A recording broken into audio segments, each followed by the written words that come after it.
Hapa viongozi kutoka kaunti ya Tana River wamelaumu ada za masomo ya ziada zinazotozwa na walimu kama chanzo cha matokeo mabaya ya mtihani ya kitaifa katika eneo hilo. Kwenye mkutano wa siku ya elimu katika kaunti hiyo, viongozi hao wamesema wanafunzi wanasalia nyumbani kwa muda mrefu kutokana na ada hizo, ilhali karo yote imelipwa na wazazi.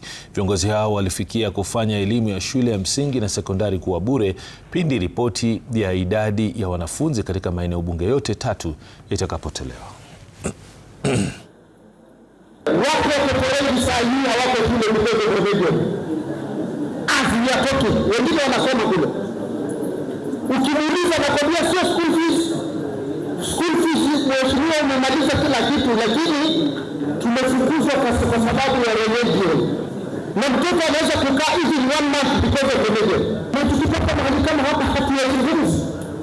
Ndio maana nasema hii education sector is complicated. Kabla hatujatangaza kusema kwamba ni free, tunataka hiyo committee first responsibility tulete kitu moja. All schools in Tana River ni wangapi wanasoma day schools, ni wangapi wanasoma secondary schools, borders. Baada ya hapo, how many capitation is received from the national government? Ukimaana sio, tujue expense ya shule ilikuwa ni ngapi. Kulingana na data ya Director Education, Garseni ni over 5,000 students. Galole ni wangapi?